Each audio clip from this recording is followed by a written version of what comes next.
Hi dear students, welcome to YouTube's channel. Paramedical counseling la namakku rendu mukkiyamaana step irukku. One vandu enna pathina the counseling round eppadi vandu students vandu over round counseling ku koopiduvanga enna cut off irundha nama participate panna mudiyum. Rendavathu vandu pathina choice filling appdin solittu. Indha choice filling la da enna course enna college vandu nama apply pandromo adukku etta mari seat vandu allot agum. So mukkiyama indha video la nama paaka poradhu endha round la counseling la nama cut off irundha nama participate panna mudiyum. Adha pathi da detailed ah paaka porom. கவுன்சிலிங்ல வந்து உங்களுக்கு குறைஞ்சபட்சம் 3 round 4 round நடக்கும். Seeds வேக்கண்டா இருந்தா mop அப் round அல்லது ரீ allotment counselling வந்து conduct பண்ணுவாங்க. இந்த counselling round எப்படி நடக்கும் அப்படின்னு பாத்தீங்கன்னா ஒவ்வொரு ரவுண்டு 7 to 8 டேஸ் வந்து கண்டக்ட் பண்ணுவாங்க. அந்த இதுல 7 to 8 டேஸ்ல வந்து நீங்க வந்து ஃபர்ஸ்ட் 4 டேஸ் வந்து registration payment and choice filling பண்ணுவீங்க. அதாவது என்ன கோர்ஸ் வேணும் என்ன காலேஜ் வேணும் அப்படிங்கறத நீங்க அப்ளை பண்ணுவீங்க. ஃபர்ஸ்ட் 4 டேஸ் டைம் கொடுப்பாங்க. அந்த அப்ளை பண்ண மறுநாளே 5th டே என்ன பண்ணிடுவாங்க அப்படின்னா ரிசல்ட் ரிலீஸ் பண்ணிடுவாங்க. ரிசல்ட் ரிலீஸ் பண்ணதுக்கு அப்புறமா நம்மளுக்கு ஒரு வாரம் டைம் கொடுப்பாங்க. ஒரு வாரம் டைம் எதுக்கு அப்படின்னு பாத்தீங்கன்னா நீங்க உங்களுக்கு ரிசல்ட்ல என்ன காலேஜ்ல என்ன கோர்ஸ் கிடைச்சிருக்கோ அந்த காலேஜ்ல போய் அந்த ஒரு வாரம் டைமுக்குள்ள நீங்க ரிப்போர்ட் பண்ணிடணும். ரிப்போர்ட் பண்ணி உங்க சீட்டை வந்து அலாட் பண்ணிடணும். அப்படி நீங்க போய் நீங்க சீட்டை அலாட் பண்ணல கன்ஃபார்ம் பண்ணல அப்படின்னா அந்த சீட்டை வந்து என்ன பண்ணிடுவாங்க அப்படின்னு பாத்தீங்கன்னா அடுத்த ரவுண்டுக்கு வந்து கொடுத்துருவாங்க. சோ இப்படிதான் கவுன்சிலிங் உடைய ரவுண்ட் ப்ராசஸ் வந்து நடக்கும். அதே மாதிரி எப்போ செகண்ட் ரவுண்ட் நடக்கும் அப்படின்னு பாத்தீங்கன்னா ரிசல்ட் ஃபர்ஸ்ட் ரவுண்டோட ரிசல்ட் 5th டே ரிலீஸ் பண்றாங்க இல்லையா? சோ ரிலீஸ் பண்ண அதுக்கு அடுத்த டே 6th டே என்ன பண்ணிடுவாங்கன்னா செகண்ட் ரவுண்டுக்கு வந்து கவுன்சிலிங் ஸ்டார்ட் பண்ணிடுவாங்க. ஃபர்ஸ்ட் ரவுண்ட் போக மீதி எவ்வளவு சீட்ஸ் இருக்குது கம்யூனிட்டி வைஸ் என்னென்ன காலேஜஸ் இருக்கு என்ன கோர்சஸ் இருக்கு அப்படிங்கிற சீட் வேகன்சியை ரிலீஸ் பண்ணி தான் செகண்ட் ரவுண்ட் கவுன்சிலிங் வந்து கண்டக்ட் பண்ணுவாங்க. அதுக்கடுத்து மீத சீட்ஸ் இருந்தா தேர்ட் ரவுண்டுக்கு கூப்பிடுவாங்க. இந்த மாதிரி தான் ஒவ்வொரு ரவுண்ட் கவுன்சிலிங் ப்ராசஸும் நடக்கும். ஓகே, இப்போ மெயினா என்ன அப்படின்னு பாத்தீங்கன்னா ஒவ்வொரு ரவுண்ட் கவுன்சிலிங் கூப்பிடுறதுக்கு நம்ம என்ன கட் ஆஃப் இருந்தா அந்த கவுன்சிலிங் அந்த ரவுண்ட் கவுன்சிலிங்ல பார்ட்டிசிபேட் பண்ண முடியும். அதுதான் ரொம்ப ரொம்ப முக்கியம். போன வருஷம் வந்து பாத்தீங்கன்னா ஃபர்ஸ்ட் ரவுண்ட் கவுன்சிலிங்ல கவர்மெண்ட் காலேஜ் மட்டும் கொடுத்தாங்க. 200ல இருந்து 160 கட் ஆஃப் வரைக்கும் இருக்கக்கூடிய ஸ்டூடெண்ட்ஸ் மட்டும் தான் ஃபர்ஸ்ட் ரவுண்டுக்கு கூப்பிட்டாங்க. செகண்ட் ரவுண்ட் அப்படின்னு எடுத்துக்கிட்டீங்கன்னா 200 to 160 கட் ஆஃப்க்கு திருப்பியும் கூப்பிட்டாங்க. அதுல கவர்மெண்ட் காலேஜும் செல்ஃப் ஃபைனான்சிங் காலேஜும் நம்மளுக்கு வந்து கொடுத்துதான் கால்ஃபார் பண்ணாங்க. ஏன்னா கவர்மெண்ட் காலேஜ்ல ஃபர்ஸ்ட் ரவுண்ட்ல மீதி சீட்ஸ் வேக்கண்டா இருந்ததுனால திருப்பி செகண்ட் ரவுண்டுக்கு அந்த கவர்மெண்ட் சீட்ஸையும் கொடுத்து செல்ஃப் ஃபைனான்சிங் சீட்ஸையும் கொடுத்து அதே சேம் கட் ஆஃப் 200 to 160 வரைக்கும் கால்ஃபார் பண்ணாங்க. அதுக்கடுத்து ரவுண்ட் 3ல வந்து பாத்தீங்கன்னா நம்மளுக்கு செல்ஃப் ஃபைனான்சிங் காலேஜுக்கு நம்மளுக்கு 159.96ல இருந்து 130 கட் ஆஃப் வரைக்கும் கூப்பிட்டாங்க. ஏன்னா மோஸ்ட்லி அந்த செகண்ட் ரவுண்டோட கவர்மெண்ட் சீட்ஸ் வந்து முடிஞ்சிருச்சு.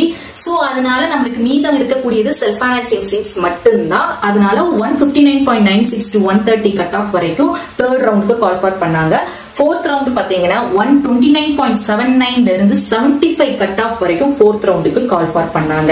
சோ இது வந்து போன வருஷம் இந்த கட் ஆஃப் பேசிஸ்ல கால்ஃபார் பண்ணாங்க. சோ இந்த வருஷம் நம்ம எந்த கட் ஆஃப்ல இருக்கக்கூடிய ஸ்டூடெண்ட்ஸ் வந்து கூப்பிடுவாங்க அப்படிங்கறத ப்ரெடிக்ட் பண்ணிருக்கோம்.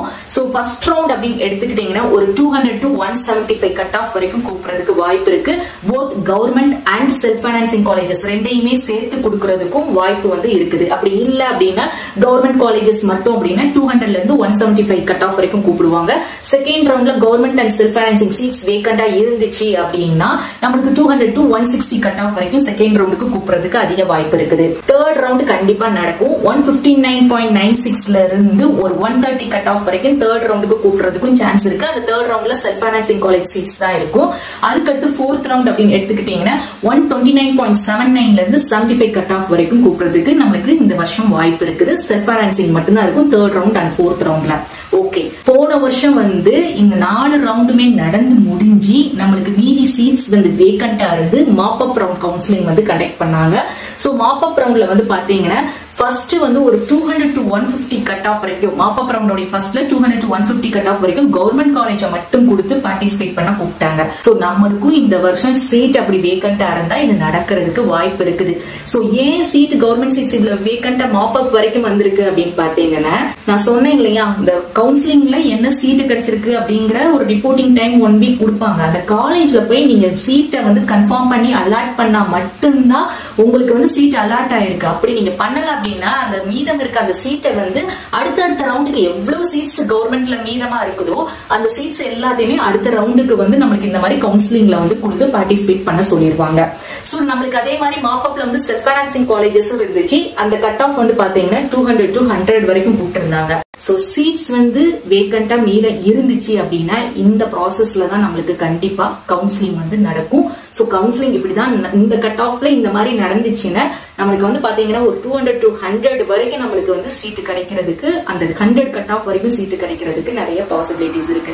சோ இதுக்கு எல்லாம் இந்த மாப் அப் வரைக்கும், இந்த ஃபர்ஸ்ட் ரவுண்ட்ல இருந்து மாப் அப் வரைக்கும் நம்ம வந்து வெயிட் பண்ணணும். ரொம்ப ரொம்ப பேஷன்ஸா வெயிட் பண்ணணும். சோ போன வருஷம் நம்மளுக்கு ஆகஸ்ட்ல கவுன்சிலிங் நடந்து அக்டோபர் வரைக்கும் நடந்துச்சு. சோ அது வரைக்கும் நம்ம வெயிட் பண்ணா நம்ம வந்து சீட்டை வந்து நம்மளுக்கு கிடைக்கிறதுக்கு சான்சஸ் இருக்குது. சோ மை டியர் ஸ்டூடெண்ட்ஸ், இப்போ நீங்க உங்களுக்கு தெரியும் நீங்க எந்த கட் ஆஃப்ல இருக்கீங்க, எந்த ரவுண்ட் ஆஃப் கவுன்சிலிங்ல வருவீங்க அப்படிங்கிறது உங்களுக்கு ஒரு ஐடியா கிடைச்சிருக்கும். ஹோப் உங்களுக்கு இந்த கண்டென்ட் வந்து யூஸ்ஃபுல்லா இருந்துச்சுன்னா ப்ளீஸ் ஷேர் பண்ணுங்க. அதே மாதிரி நம்மளோட சேனல் பிடிச்சிருந்தா சப்போர்ட் பண்ணுங்க, மறக்காம ஃபாலோ பண்ணுங்க, அந்த பெல் நோட்டிபிகேஷனை கிளிக் பண்ணிக்கோங்க. அப்பதான் எந்த அப்டேட்ஸையும் மிஸ் பண்ண மாட்டீங்க. அண்ட் நம்மளுடைய வாட்ஸ்அப் அண்ட் டெலிகிராம் சேனலையும் ஜாயின் பண்ணிக்கோங்க. லிங்க் வந்து டிஸ்கிரிப்ஷன்ல இருக்குது. தேங்க்ஸ் ஃபார் வாட்சிங்.